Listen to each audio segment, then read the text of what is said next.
आ रहे हैं। इस तस्वीर के पीछे आकृतियां हैं, दरख्तों से ये आकृतियां निकाली गई हैं और ये आकृतियां निकालने के पीछे सबसे बड़ा वजह शौक है और भगवान का, ईश्वर का, अल्लाह का दिया हुआ पैनी नज़र है, निगाह है। आप इस कला को सीख नहीं सकते हैं, इसको सीखने के लिए एक जुनून की ज़रूरत है और भगवान का उस निगाह का देने की ज़रूरत है। और इस कला को ड्रिफ्ट वुड आर्ट्स कहते हैं और इस कला के लिए एक पैनी नज़र होना चाहिए। जो ये तस्वीर आप सामने देख रहे हैं, एक लकड़ी का ये टुकड़ा है, पेड़ का ये तनाव का, और उसमें से एक आदमी बैठा हुआ, एक किसान साफ झलक रहा है। तो इस तरह से ये भी उसी तरह से है। तो पूरा जो आप पूरा ये जगह देख रहे हैं उसी तरह से है, लकड़ियों का आकृति है।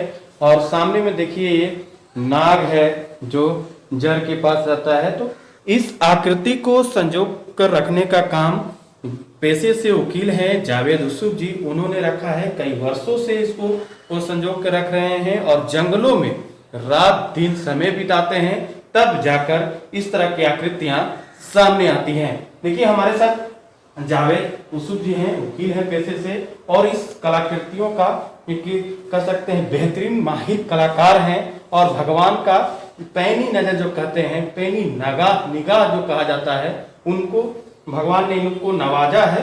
देखिए सीधे इनसे ही रूबरू होते हैं।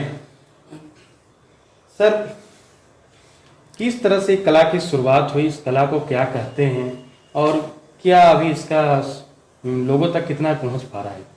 ये बचपन से ही ये शौक़ हमें रहा जंगलों में घूमने फिरने का।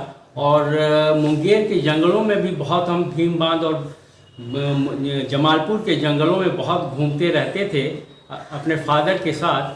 तो कुछ ऐसी लकड़ियां हमें मिली जो कि दीमक खाई हुई थी, तो उसको हमने उठाकर लाया और उसको जो साफ़ किया, और तब उसमें से एक बहुत बड़े महल का खंडहर की तरह नज़र आया, जिसमें जीना दरीचा दरो दीवार इस बात की गवाही देती थी कि ये अपने ज़माने में बहुत बड़ा महल था जो ढह के खंडहर हो गया। उस तब अपने वालिद मोहतरम को, सैयद शाह अली नज़ीर साहब को हमने जब ये दिखाया तो उन्होंने कहा कि इस चीज़ को ड्रिफ्ट वुड कहते हैं। ड्रिफ्ट वुड का डिफिनीशन वो लकड़ियाँ जो समुंदर और नदी में बह कर साफ़ हो जाती हैं और एकदम एक कलाकृति इख्तियार कर लेती हैं, उनको ही ड्रिफ्ट वुड कहते हैं। तब से ये सिलसिला शुरू हुआ और अब रफ्ता रफ्ता ये सिलसिला हमारा जुनून की हद से गुज़र गया। अब तो हमारे ये शौक़ है कि जब कभी भी कचहरी से हमें फुर्सत मिलती है तो हम जंगलों की तरफ निकल जाते हैं और बहुत दूर दूर जंगल जाते हैं। कई रात हम जंगलों में भी गुजारा है, यहाँ तक कि आसाम, मेघालय, मणिपुर और उत्तराखंड और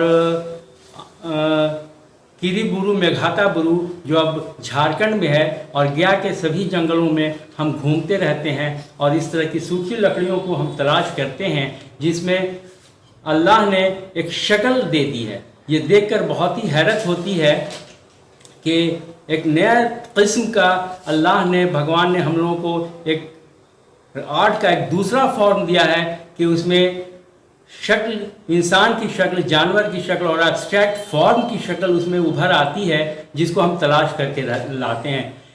दरख्तों के जड़ों में, तनों में, शाखों में हर तरह की आकृतियाँ उभर जाती हैं और ज़्यादातर हम अपनी जो ड्रिफ्टवुड कलेक्ट करते हैं उसमें इंसानी शक्ल की लकड़ियाँ रहती हैं और इसको तलाश करने में बहुत ही मेहनत है और उसको अपनी नज़र से, अपनी निगाह से देखने में, देखकर तलाश करने में बहुत ही खुशी होती है कि दरख्तों में भी इंसान की शक्ल पिन्हा हो जाती है। ये लकड़ी हमने उन्हें दिखाया कि देखिए पुनर्जन्म है, ये उसका फोरहेड है, आँख है, नाक है, ठुड्डी है और ये एक इंसान का पूरा जबड़ा और पूरा चेहरा है। तो ये इंसान का पुनर्जन्म लकड़ियों के तनों में, शाखों में और इसमें पिन्हा हो गई, उसको ही हमने तलाश किया। तो इस तरह से वो, लेकिन ये लकड़ियाँ एब्सोल्युटली इंसान की शक्ल में, जानवरों की शक्ल में है। इनको न हम तराशते हैं न खराशते हैं, कोई गढ़ते नहीं हैं, सिर्फ उसको डिज़ायर्ड साइज में काट कर उसका छाल उतार देते हैं और थोड़ा वार्निश उसमें अप्लाई करते हैं कि किसी तरह की दीमक और या वो ख़राब ना हो लकड़ी। हमारे पास एटलीस्ट अभी 448 इस तरह के ड्रिफ्ट कलेक्शंस हैं और ज़्यादातर इसमें इंसानी शक्ल में ही है।